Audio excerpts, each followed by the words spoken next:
Hello' everyone, মই মুৰ্মি মোৰ YouTube চেনেললৈ সকলোকে এবাৰ পুনৰ স্বাগতম জনাইছোঁ। আজি মই আন এটা ৰেচিপি লৈ আহিছোঁ। গতিকে ৰেচিপিটো কেনেকৈ বনাওঁ, কি দি বনাওঁ এবাৰ চাওঁ আহকচোন। আৰু যদি মোৰ চেনেলত কোনোবা নতুন হয় তেনেহ'লে চেনেলটো প্লিজ এবাৰ ছাবস্ক্ৰাইব কৰি দিব, কাষতে থকা বেল বাটনটো দবাই দিব। আৰু যদি ভিডিঅ'টো চাই ভাল লাগে তেনেহ'লে এটা লাইক কৰি দিবলৈ নাপাহৰিব। পোনপ্ৰথমে আজি বনাবলগীয়া ৰেচিপিটোৰ মই থালখন ৰেডি কৰি লৈছোঁ। বৰালি মাছ কেইপিচ ধুই ধুনীয়াকৈ লৈছোঁ। দুটা বিলাহী লৈছোঁ কাটি, সৰিয়হ লৈছোঁ 5 চামুচ, পিঁয়াজ লৈছোঁ 2টা আৰু কেঁচা জলকীয়া 2টা। প্ৰথমে সৰিয়হখিনি মই 5 মিনিট সময় তিয়াই থৈছিলোঁ। এতিয়া এটা মিক্সি গ্ৰাইণ্ডাৰত এইখিনি পিচি লৈছোঁ।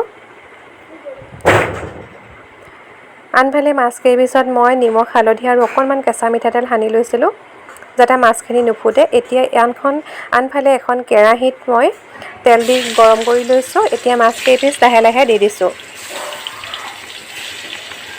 বৰালি মাছ যিহেতু বহুত ফুটে, সেইটো কাৰণে অকণমান কেঁচা মিঠাতেল মই প্ৰথমেই সানি লৈছিলোঁ, তেতিয়া নুফুটে। এতিয়া লাহে লাহে মাছখিনি মই লৰাই দিম। যিহেতু বৰালি মাছ যথেষ্ট কোমল হয়, সেইটো কাৰণে লাহে লাহে লৰাব লাগে।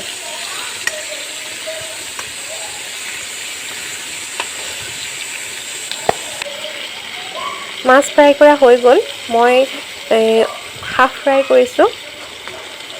যিহেতু লোকেল মাছ হয়, বেছিকৈ ফ্ৰাই কৰিলেও তাৰ টেষ্টটো নাথাকিব। কম ফ্ৰাই কৰি মাছখিনি মই টুকি লৈছোঁ।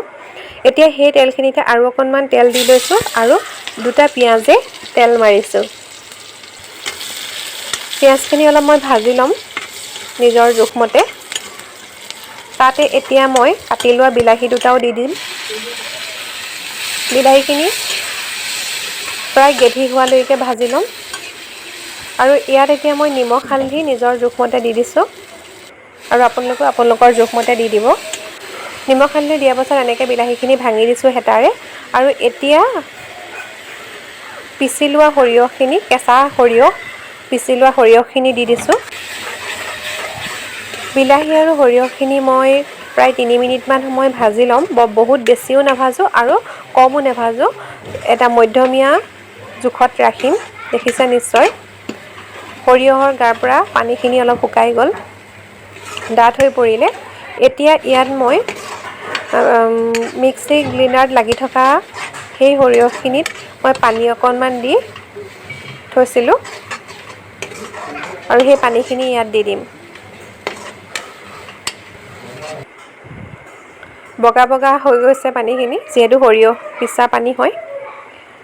এতিয়া মই তাত চাফা পানী অকণমানো দি দিছোঁ।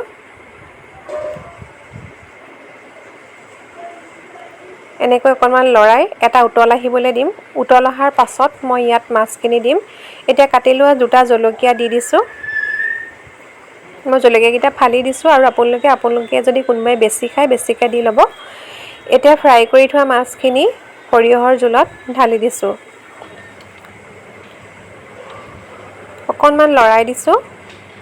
এতিয়া এখন থালেৰে ঢাকি দিছোঁ, ভালকৈ উতল আহিবলৈ দিম। দেখিছে উতল আহিছে, লাহে লাহে লৰাই দিছোঁ, নতুবা সৰিয়হখিনি ডাঠ হৈ তলত লাগি ধৰে। সেইটো কাৰণে লাহে লাহে লৰাই দিব।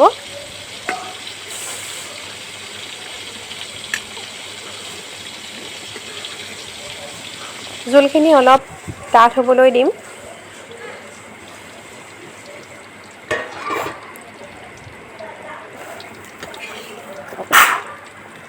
জোলখিনি প্ৰায় ডাঠ হৈ গৈছে, দেখিছে হেতাত প্ৰায় সৰিয়হৰ জোলখিনি ডাঠ হোৱা গ্ৰেভিটো লাগি গৈছে। মাছো সিজি গ'ল।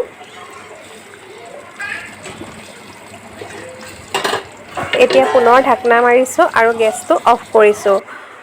এয়া দেখিলে আজি মই বনোৱা ৰেচিপিটো আপোনালোকৰ আগত ধুনীয়াকৈ সজাই দেখুৱাই দিছোঁ। মান ধনিয়া পাতে ডেক'ৰেশ্যন কৰি দিছোঁ। বৰালি মাছ আৰু সৰিয়হ দি এনেকৈ আপোনালোকে ৰান্ধি খাই চাব। অতি সহজতে কম সময়ৰ ভিতৰতে যথেষ্ট সুস্বাদু আৰু টেষ্টি হয়।